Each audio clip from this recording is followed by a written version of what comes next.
Thank you all very much, and Rich, thank you for accompanying. Our guest speaker today could not be with us due to COVID considerations, but he has joined us via Zoom from Vienna, Virginia. Dr. George Strawn is going to speak to us for about 20 minutes this morning on a topic he and his associates in the scientific and computing communities see as an emerging cataclysmic change to our social functions. As you've seen the announcements, Dr. Strawn was a professor for some 30 years at Iowa State University in mathematics and computer science. He then went on to the National Science Foundation, where he served a number of years, eventually retiring as the Chief Information Officer for the National Science Foundation. And he has also, over the years, served on the Board of Trustees of the Claremont School of Theology. The emerging condition that Dr. Strawn will address is a country full of people and a rapidly shrinking number of jobs that need to be performed by humans. In other words, what do we do with all the superfluous people? Or what do the superfluous people do with themselves? Now, in our discussion groups after Dr. Strawn's presentation, we're not going to debate his premise. We may discuss that later if Dr. Strawn is ever able to be with us in person. But today, what we are going to focus on is, what do we here, what do we do about impending massive change to our social order as we see change approaching? Dr. Strawn, over to you, please. Bill, thank you very much for the introduction, and thank you for the invitation to speak today. I'm very happy to be here, at least electronically. I would prefer to be there. As I mentioned before we started a minute ago, we're almost up to 20 degrees. I understand you're up above 60, heading toward 70. So that's one good reason why I would much prefer to be with you. Let me now share my screen, and as the slides are coming up, let me tell you what the title is going to say. It's going to say, with a question mark, 21st century unemployment. It's a question mark because some of the radical conclusions that some of my technologist friends have made would indicate that we're facing, or not we, but our children and grandchildren may be facing cataclysmic changes in society. And this is a talk to sort of lay the groundwork for what might be coming, and ask the question, is there a job for the church to do to help society through this potentially very large change?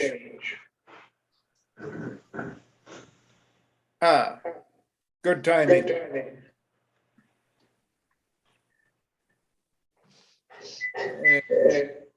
You can make that full screen, I think.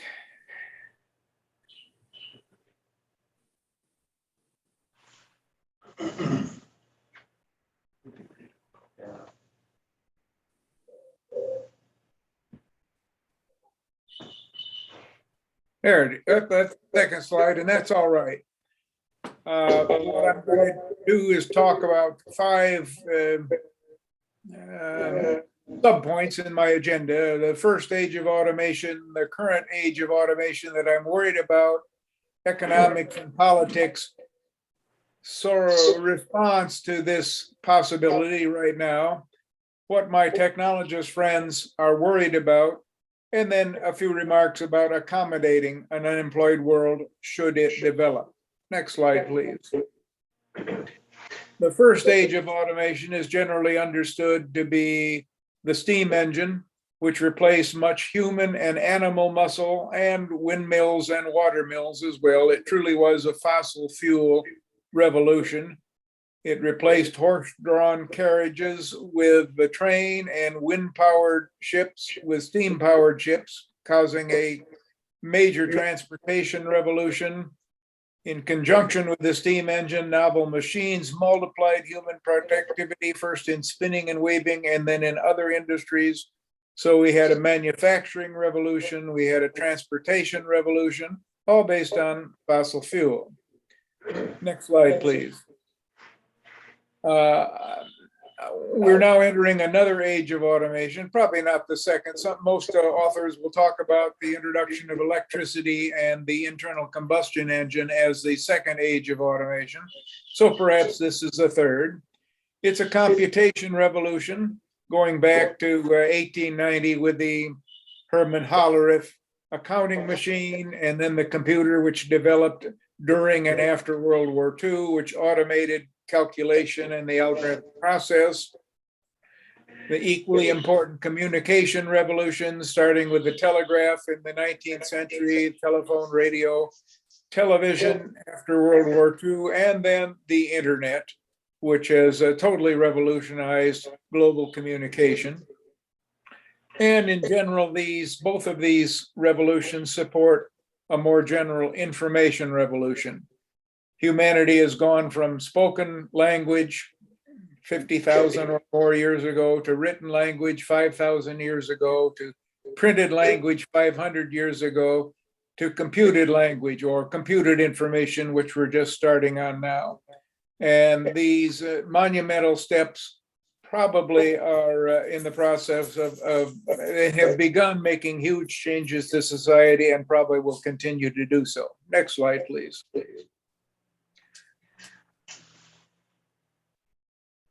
Did a slide get skipped? Let's see. Well, all right, go ahead.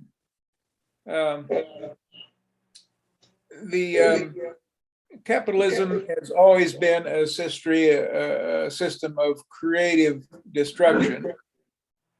Agriculture was automated in the 19th and 20th century, from 90% of the workforce in agriculture in 1800 to 2% today. And this was because of the first revolution, you might say. A tractor replaced the horse in the fields, John Deere's plow, and the combine and so forth. Automated, provided a capital solution to the labor of the workforce. But it turns out that that was all right for society because the displaced farmers became factory and office workers. So we have a good history of the creative destruction of capitalism, moving us on to other important dimensions of our lives. In fact, the capitalism, here, this is a conjuncture. Capitalism has always created more new jobs than it destroys. Well, in the past, that's true. And the question is, in the future, will that always be true? Next slide, please. Orthodox politics. The Democrats say Republican policies are job killers and our policies will prepare workers for tomorrow's jobs. Republicans say Democrat policies are job killers. We will get the government out of the way so the private sector can create more jobs. Next slide, please. My technology friends say Democrats, Republicans, and economists are all wrong. The development of robotics and artificial intelligence is poised to eliminate jobs on a massive scale. Some predict 50% systemic unemployment by mid-century. The most radical people 20 years ago predicted there would be 100% unemployment by mid-century, but that's clearly an overstatement, I believe. And a typical response still is similar to what we do with have done with climate change. Since it's only a possible development and since it's decades away, let's kick the can down the road and worry about more immediate concerns. Next slide, please. Well, it's not decades away. It's begun already. The production of steel, the production of textiles have already been greatly automated and require many few people than they did even a few decades ago. And of course, if you're following the news, we're making a major step towards self-driving vehicles. This is of some interest to people like me who are getting old enough that I know that someday I'm not going to be able to drive. But from a societal standpoint, the real interest that's going on right now is in the trucking industry. There are more than 2 million truck drivers in the country, I'm told. And I know that major corporations like Walmart and others are moving toward first electrifying their truck fleets and then secondly, self-driving truck fleets. So we may be heading toward at least 2 million truck drivers out of work, let's say by mid-century. Another example that's happening now is a lot of offshoring has been occurring.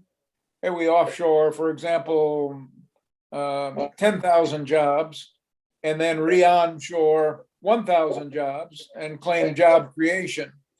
We offshored a less automated process, created the automated process, and brought it back onshore with many fewer jobs than originally had been there. I know that is happening, and those are about the right numbers for textiles, some textile plants, but I'm sure it's happening in many other areas as well. Well, where are we headed? Manufacturing is the new agriculture in the sense that we are getting great productivity increases coupled with great employment reductions. The next slide is going to show what I mean by that, but the service sector and professional jobs will be next, including my old business of education, but medical, law, all other things. It's not just replacing low-level jobs, it's going to be replacing high-level jobs as well. Next slide, please.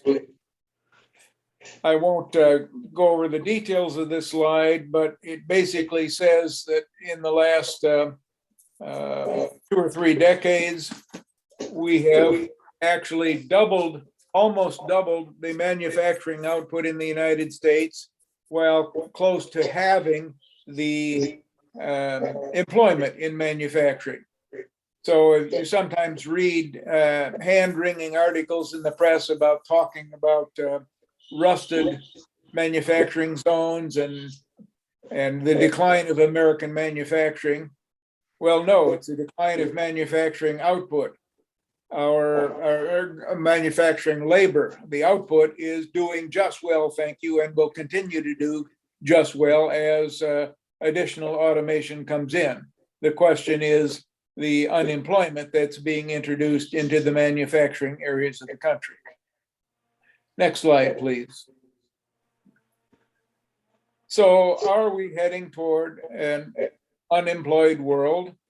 Well, as Bill said, your goal today is not to debate the thesis, which is debatable. I've been wrong before, and my colleagues in technology have been wrong before. They could be wrong again, and some miraculous new source of jobs could emerge. Maybe I'll be your personal consultant or your physical trainer, and you can be my physical trainer, and maybe we'll continue with the types of jobs that we haven't seen before.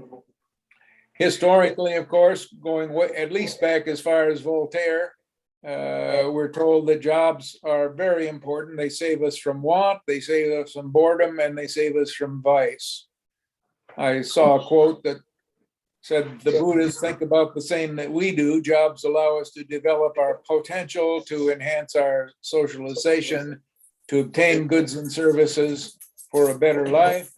So our civilization for at least a few hundred years has been really focused around a meaningful life is a job-oriented life. Hans Maravek, one of the beginners in automation, who was a professor for a long time at Carnegie Mellon University, sort of the hub of robotics research, wrote a book simply called Robot in 2000, where he pointed out that it wasn't always that way. Jobs are a modern situation. And before agriculture, which is 90% of human existence, therefore it's probably in our genes. The things we like to do, we now call recreation, like hunting and fishing and picking berries. Well, that's what jobs were for our hunter-gatherer ancestors. And what if we could do that every day with no job rather than just doing it on weekend? So Maravek was an optimist who felt that everything is going to work out all right and that humanity is genetically capable of returning to the life of leisure that our hunter-gatherer forebears enjoyed. Next slide, please. So if we're heading toward an unemployed world, how will we accommodate it? Many people talk about reduced work week to share the smaller number of jobs that might become available, at least as a transition strategy. Maybe we go to 4-day work weeks and then 3-day work weeks. I doubt that, or I worry about that, because I know that most companies I know would rather work their smartest people 60 hours a week rather than work to less capable employees 30 hours a week. Something that has hit the public agenda for the first time ever since Andrew, what's his name, in the Democrat primaries had suggested basic annual income, which has been around since, idea has been around since at least the 60s. If everyone was provided $1,000 a month, then at least they would have money to buy goods that were being produced in automated factories. So maybe automated capitalism is the fourth form of capitalism. 19th century was industrial capitalism. 20th century was characterized by consumer capitalism. 21st century, I'm told, is characterized by financial capitalism. Maybe by mid-century, automated capitalism will, capitalism is nothing if it's not a morphable activity. Possibly it could morph to do that, although who knows. And finally, some people have proposed stocks and bonds accounts for all, so that even the unemployed can share in the virtues, the success of the stock market, let's say, as opposed to the employment market. Next slide, please. So are we heading toward a utopia or a dystopia? Well, let's just make a couple comments. If adequate accommodation for the permanently unemployed can be accomplished, possibly through a UBI or other techniques, could a golden age of human development result? That's the good side. If greed, if you're a Democrat, or fiduciary responsibility of corporations to stockholders, if you're a Republican, if these continue to fuel our escalating inequality, well, then pitchforks in the street and or a police state are certainly a possibility in the future. And the idea that I'm here to ask you, gentlemen, in particular about, is there a role for the church in this potential change? Is the church in any way going going to be prepared to help the unemployed find meaning in life, self-development, socialization, and avoid boredom and vice, assuming that a GBI or other technique avoids the want activity. Christianity has a strong history, I'm told, going all the way back to the maybe the 200s AD, when a great pandemic hit the Roman Empire, and the wealthy Romans fled to the countries to avoid it, and the Christians stayed in the cities to minister to the sick and dying, beginning a very good tradition of Christian help. Coming all on to the modern times, Hull House in Chicago was a means of Christian people working to help the unemployed and the desperately poor. So that's a question. Next slide, please. Here's the answer that maybe it's possible. There's an institute that I happen to have the good fortune to be involved with called the Cobb Institute, and that's how you could log on to their homepage. And also a Wikipedia reference to John Cobb, who is the founder of the Cobb Institute. John Cobb was the major professor at Claremont School of Theology for many years until his retirement, and he continues to be very active. He's a 97-year-old man who is every bit as sharp as I am. And the Cobb Institute began in his retirement home in the, let's say, the living room of his retirement apartment. But then, due to the silver lining of the Claremont of the COVID cloud, just like we are doing today, the possibilities of global interaction rather than local interaction have offered us new possibilities. So within a year, the Cobb Institute is a global phenomenon with people logging in from all across the world for Tuesday morning very interesting lectures and other activities that are involved. The Cobb Institute has three principles that it stands for: advancing educational possibilities, fostering spiritual vitality, and promoting healthy communities. Well, promoting healthy communities is exactly the sort of thing where a local effort is being undertaken that is working on problems like unemployment. Pomona, California, which is in the vicinity of Claremont, where these activities originated, is a down and out community that has suffered the loss of most major employment and has been wondering how they are going to survive.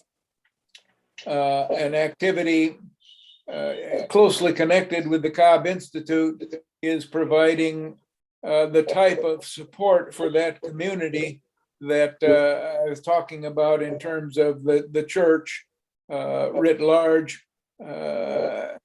offering aid and direction for the community. I'm hoping that the model of the Pomona developments can be packaged, and as more communities around the country need such assistance, the Cobb Institute will be able to offer a framework for others interested in assisting communities to survive the major changes that are already undertaken us.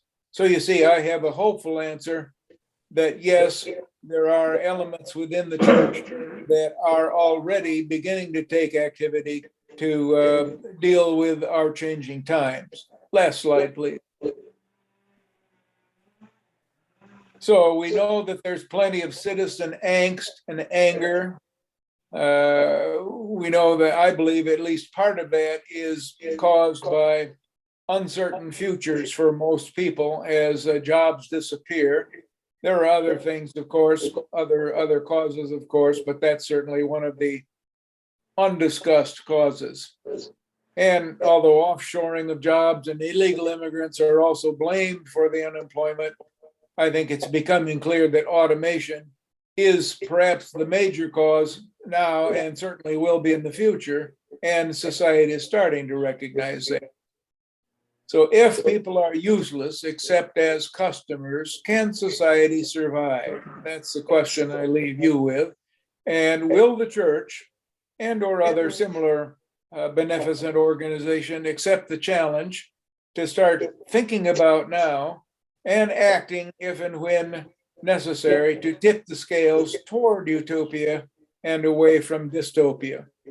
And again, I understand this isn't going to be present in great detail for the likes of us, assuming that some of you are older folks like I am, but our children and grandchildren will bear the brunt of this, just like they will bear the brunt of climate change.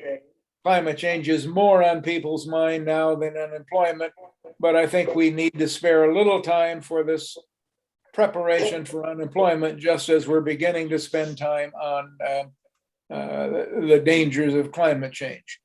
So with that, I will conclude my remarks and thank you for your attention and look forward to the discussions.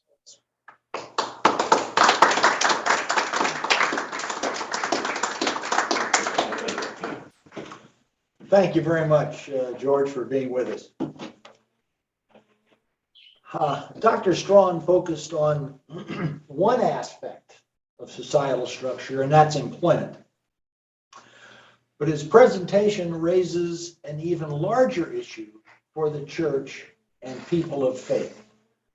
What is our role as we see massive and abrupt change approaching, or we find ourselves in the middle of it?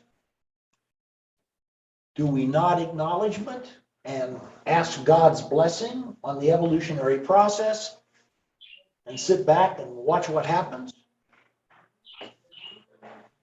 Does the church examine its teachings and the scriptures and take a stand if we see a divergence from where society is going to what our chief teachings and our interpretation of scriptures tell us? Historically, what has been the role of the church in this transition from agriculture to urban, or from four-legged horsepower to internal combustion, massive displacement of people and societal structures there? What was the role of the church in the Great Depression? That was a massive event, very short term, 10 years. Did the church have a role there? And as George pointed out, we're right smack in the middle of the information revolution, and we don't know where that's going to take us. But it is certainly changing our society. Do we as a church have a role, or are we irrelevant? In our discussion groups now today, we're going to break up and we're going to talk about the role of the church writ large. We can talk about the role of St. Michael's. We can talk about the role of the Episcopal Church. We can talk about Christianity. Anyway, what's the role of the church? And then we're going to reconvene on January 25th, and we're going to continue talking on this topic, but then we're going to talk about individuals. What motivates me to take action or not take action when faced with these kind of big dilemmas? So let's count off by threes. Zoom guys, we'll stay right here, and we'll go up into our groups. Bill, would you start, please? Into our discussion right now. And since we are running up against time, here's what I'd like to do. I'd like to ask the discussion leaders to just within the next few days, rather email me your key discussion points. Rather than going through them now hurriedly, email them to me and we'll send them out as kind of a read ahead for next continuation on January 25th. That's a good idea. That's a good idea. Let's do that. Yes. And that puts us on track. All right. Thank you. Thank you for your active participation. Again, George, thank you for your presentation. You certainly got us thinking. And by the way, we do have George's presentation, and we will mail that out to everybody in the next few days. And Is Susan, that email or mail?